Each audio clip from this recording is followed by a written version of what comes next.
What is going on, everybody? Sacktown Pete back at it again. Thank you guys so much for tuning in. I hope everyone's having a great evening. I want to talk about Sports Illustrated giving some props to the Sacramento Kings in very, very good ways because we all know ESPN Sports Center in the past have just demolished and destroyed the Sacramento Kings. But it looks like the turn has tied. The tide has turned. Goodness, in a good way for the Sacramento Kings. And a lot of what's in this article is really, really relevant to how this offseason has gone for the Sacramento Kings, man. I want to give my guy T a shout out for coming on over the weekend. I really do appreciate you coming on, Brody. Really fun chopping it up with you. But let's talk about this article written by Chris Herring. The Kings aren't fixing what isn't broken. So following its first successful season in more than a decade, Sacramento's relying on returning starters to keep up the pace. So very, very true when it comes to returning. And he goes on to say that it might have been a mere NBA Summer League game Wednesday, but their 22-year-old Keegan Murray was first hitting a contested pull-up jumper from mid-range to start the contest, and then showing his full arsenal shortly after that. There was a authoritative block at the rim. He rotated over to make a minute or two later. Then the corner triple he drilled shortly after. There was the footwork and the step back three he put down over Heat rookie Jaime Scares Jr. There was the free throw jumper he lofted over not just one or two, but three defenders and still managed to knock down a practice shot. After grabbing defensive rebounds 1 minute later, Murray took matters into his own hands again. Take advantage of the Miami Heat defense that never picked him up in transition. As such, he looked around before pulling up from straight away. 25 feet out, bullseye. Yes, we know about Murray money. The later play was exactly what Kings coach Mike Brown had implored Murray to do last season when he sees such opportunities. Take the ball yourself and make something happen.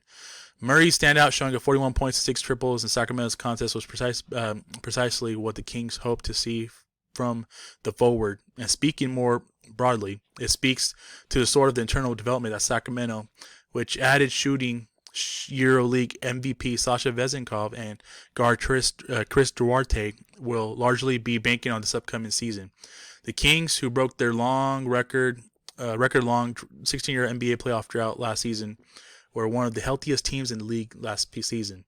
They'll be bringing back all 5 starters from a unit that logged a league-high 900 minutes together, the most in association by more than 150 minutes. Monty McNair, the team's lead executive, is betting on the fact that another year in Mike Brown's system with this set of current teammates will help them take the next step after a hard-fought first-round loss to the experienced Warriors.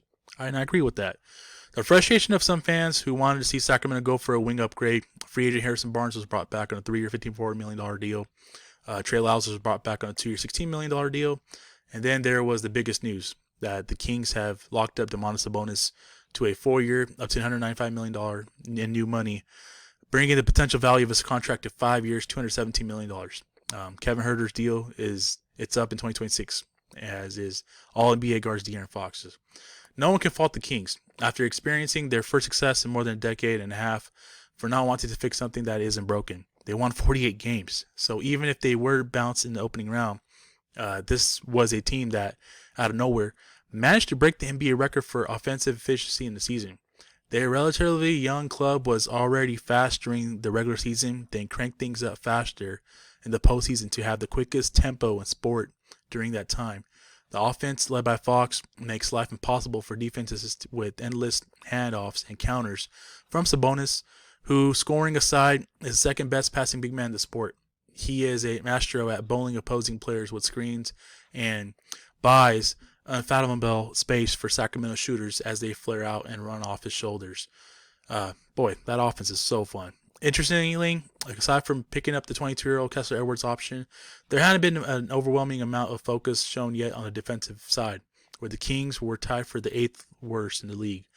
Surrendering 116 points per 100 possessions, that area seems like the most worth trying to improve, particularly after a year where Sacramento seemed to be benefit from being just a bit better and more cohesive with very injuries during a season with parity thrived throughout the association. Then again, the Nuggets just won their first championship while sporting a league average defense during the regular season. And with the right tweaks from Brown and potential roster pickups down the line, who's to say that the Kings aren't capable of moving closer to the middle of the pack at the end of the floor? Either way, Sacramento doesn't improve at all on defense. It's different to see the Kings coming off a winning campaign and stepping back. It's not surprising that they want to squeeze as much as internal growth out of this group as possible first before shaking things up. And I 100% agree with that. This article makes so much sense. Running it back, if it ain't broke, don't fix it. Why are we going to blow it up? And considering the fact that this past year was technically our course first year altogether, I'm glad the fact that we are running it back, like I said, and team chemistry, continuity goes long ways. We've seen it during the season when we didn't make any moves at the trade deadline, how far we got. People thought we were going to fall off and we weren't going to be able to sustain the top 3 position in the Western Conference and not win the division. Well, we didn't make any moves. We finished 3rd overall in the Western Conference and we won the Pacific Division. So I have full faith and trust in Monte McNair and staff. I'm glad we're running it back. And let's see where it goes. Honestly speaking, let's see where it goes. This is great. The fact that Sports Illustrated is talking highly positive, of the Sacramento Kings organization and Monte McNair.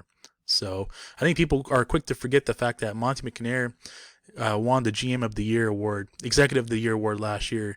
And don't forget, the Wizard, aka Mike Brown, was the Coach of the Year unanimously. So shout out to those two. Their vision and their leadership will make the Sacramento Kings go the distance and long ways. And you guys should be excited for the future as well as I am. I'm so excited to see how our new additions are going to look like. We got another summer league game. We'll have a couple of summer league games, see how it goes with the summer team. But overall, best believe you guys better be excited for the season to come because, boy, we are going to be a lot better. And I can just feel it. I know it. I know this team is hungry to get back on the court. I know they are working their tail off, working all together, individual workouts as well. Some players are still here in Sacramento working out together, and some are with the team in the summer league team in Las Vegas working out as well. So I'm excited to see what's ahead. I want to hear from you guys. Do you guys agree with this article? Let me know in the comment section below. The Sacramento Kings are running it back, if you guys didn't know, and it's a good thing that they're running it back. So with that being said, that's going to do it for me for today's video. I really do appreciate you guys tuning in. A big shout out to Sports Illustrated for talking highly of the Sacramento Kings in a great way. Really do love the nationality at the media, the coverage that the Sacramento Kings have been getting all season and especially the summertime as well. So it feels great to be relevant again, man. So with that being said, I'll catch you guys in my next video. Take care. God bless. Keep pushing forward.